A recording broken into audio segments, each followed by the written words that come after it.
भारत के गृह मंत्री हैं, दानापुर में जन सुराज के उम्मीदवार मुटुर शाह के साथ बैठकर आप क्या कर रहे हैं? उसको क्यों सबके साथ, अपने दल के लोगों के साथ आपने घेरा हुआ है?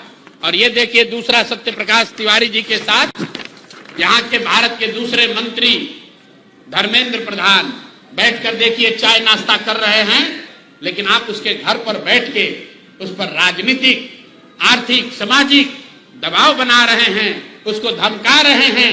ये कहां तक ठीक है? अपना सारा सार्वजनिक कॉन्टैक्ट उन्होंने बंद किया हुआ है और ये चित्र भाजपा की ओर से जारी किया गया है, क्योंकि जन सुराज के 240 योद्धा भी हैं मैदान में। भाजपा को हराए बगैर, एनडीए को उखाड़े बगैर मानेंगे नहीं।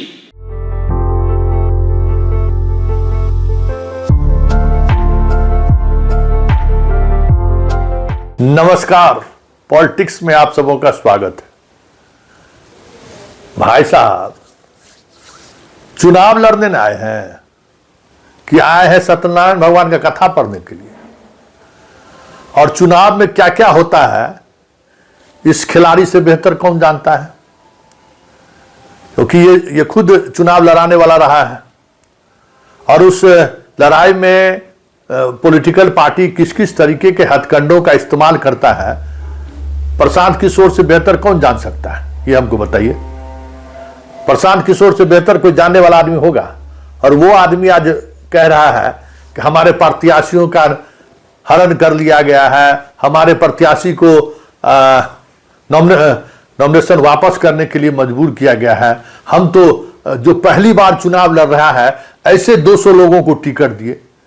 अरे भाई, बहुत आपने टिकट दिया, लेकिन आप तो उस राजनीति के माहिर खिलाड़ी रहे हैं, उस खेल के आप कोच रहे हैं, आपको पता है कि किस तरीके का दबाव बनाया जाता है। तो फिर जब आपको पता था तो ऐसे ऐसे करोड़ों रुपया अर्जित करने वाले डॉक्टर, आईएएस, आईपीएस, व्यापारी को क्यों जनसुराज से जुड़े भाई? हैं? उसी फील्ड से आप आए हैं यहाँ ना, उसी मोदी और शाह की राजनीति को आपने करीब से देखकर बाहर निकला है। वो उनका बैटिंग और फील्डिंग और बॉलिंग करने का क्या तरीका है आप जानते हैं। सूरत में, गुजरात में इस बार लोकसभा चुनाव में उन्होंने क्या किया आपको पता था। तो आज जो आप कह रहे हैं कि जनसुराज से डर लग रहा है, देखिए इस नैरेटिव को सेट करने से बचिए। ये बिहार है प्रशांत किशोर जी। जितने प्रत्याशी आपके नामांकन वापस लिए हैं, सब के सब प्रत्याशी एनडीए के पक्ष में खड़े हैं। देख रहे हैं ना जो तस्वीर आपने जारी की है। और हम शुरू से कह रहे थे कि आप बीजेपी के बी टीम हैं। अब आप कह दिए, अब हो गया। अब तो प्रचार अभियान का भी वो टेम्परामेंट आप दिखाएंगे नहीं। सब कुछ पता है, एक एक सीन बिहार के लोगों को मैं पहले ही बता दिया था, और अभी भी जो बाकी है वो भी हम बता ही देते हैं, क्योंकि जैसे आप नरेंद्र मोदी और अमित शाह के हर एक खेल को बहुत करीब से देखा है और राजनीतिज्ञों के किस स्तर तक खेल खेलता है उसको जिस तरीके से बखूबी आपने देखा है, उसी तरह हमारे जैसे पत्रकार, आप जैसे लोगों को भी बहुत करीब से देखा है। ये जितना आप भावनात्मक बात कर रहे हैं ना, सारे पूरा एकदम पूरे बिहार में चर्चा होगी कि वाह प्रशांत किशोर तो दिखाया ताकत। कोई भाई का बेटा तो है कि नजर मिला के अमित शाह को कहा है। आप यही कह सकते हैं, यही कर सकते हैं, क्योंकि इसके पीछे की जो सियासत है ना, वो बहुत ही आसानी से समझा नहीं जा सकता। ये जितने डॉक्टर आपके, जिस डॉक्टर की तारीफ कर रहे हैं, बड़ी बड़ी बातें गोपालगंज के डॉक्टर कर रहे हैं, क्या उनका आय जो है, आमदनी का जरिया जो है, क्या वो शुद्ध था? आप जिस तरीके से गांधी की तस्वीर लगाकर गलत पैसे का आप कहते हैं कि हमको कंसल्टेंसी का फी मिला है, उस डॉक्टर को से पूछते ना कंसल्टेंसी का फीस मिला या क्या हुआ है? उसका पब्लिक इमेज तो देखते हैं। जितने डॉक्टर को आपने खड़ा किया है, कभी आपने पूछा कि उसका पब्लिक इमेज क्या है? मरीजों के साथ उसका क्या व्यवहार रहा है? पैसा किस तरीके से कमाया आपने पूछा? नहीं पूछा। जितने रिटायर्ड पदाधिकारी आपके साथ हैं, जरा उनके बारे में कभी आपने पूछा कि जिला में उन्होंने किस तरीके से लूटा है? और बिहार के भ्रष्टाचार के बड़े बड़े चेहरा आपके साथ हैं। क्योंकि आपको वो देखना नहीं था, आपको ये देखना था कि हम एक माहौल बनाए बिहार में, और उस माहौल के सहारे लोगों को लगे कि नहीं, बीजेपी से भी ये टकरा रहा है, और फिर एक ऐसी राजनीति का बिसात बिहार में बिछा दे जिसके सहारे जो यहाँ की राजनीति का जो मिजाज है ना उसको बदला जा सका, ताकि बीजेपी जैसे दल को बिहार में पैठ जमाना आसान हो जाए। आज क्यों शाह को इस स्तर पर काम करना पड़ रहा है? इसलिए कि वो सियासत यहाँ नहीं चल पा रही है। उस सियासत के लिए जिस तरीके का खाद बीज की जरूरत है, पानी की जरूरत है, वो यहाँ इस उर्वरा भूमि, राजनीतिक उर्वरा भूमि में संभव ही नहीं है। पूरा प्रशांत किशोर जी, आपकी पूरी प्रेस कॉन्फ्रेंस के दौरान हम उन तमाम चीजों पर बड़ी गौर से नजर डराए हुए थे कि आप कहना क्या चाहते हैं।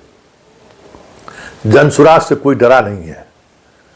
जनसराज के साजिश और जनसराज जिस तरीके की सियासत बिहार में करना चाह रही है, लोगों को समझने में थोड़ा वक्त लगा है, और लोग जब समझने लगे तो फिर आपने एक बड़ा झांसा गेम खेला है। लगे उन्हों की नहीं, हम बीजेपी से भी फाइट कर रहे हैं, ताकि जो जदयू के उम्मीदवारों के खिलाफ जो आपने मजबूती से अति पिछड़ों को खड़ा किया है, वो वोट काटने में कामयाब हो जाए। कहाँ शाह जो है सो एक भी जदयू के प्रत्याशी का जहां आपका खड़ा है उसको नॉमिनेशन वापस लेने पर मजबूर किया हो? एलजेपी पर किया और अपने पर किया। वो गठबंधन लोगों को समझ में नहीं आ रहा है क्या कि आप किसको नुकसान देने के लिए सियासत कर रहे हैं, और उस सियासत को लोग समझे ना, इसके लिए बीजेपी किस तरीके की सियासत कर रही है। इस फिक्सिंग गेम को सब लोग समझ रहे हैं, और ये लोग, ये बिहार है, इसलिए कहते हैं कि उड़ती हुई चिड़िया को भी लोग हल्दी लगाना जानते हैं बिहार की सियासत में। तो प्रशांत किशोर की ये सियासत अब हमें लगता है कि बिहार के लोगों को समझ आनी शुरू हो गई होगी। 3 बात समझिए बस, और कुछ समझने की जरूरत नहीं है। जदयू के खिलाफ इसने जो भी उम्मीदवार खड़ा किया है उसको शाह विड्रॉ नहीं करा रहा है। क्यों?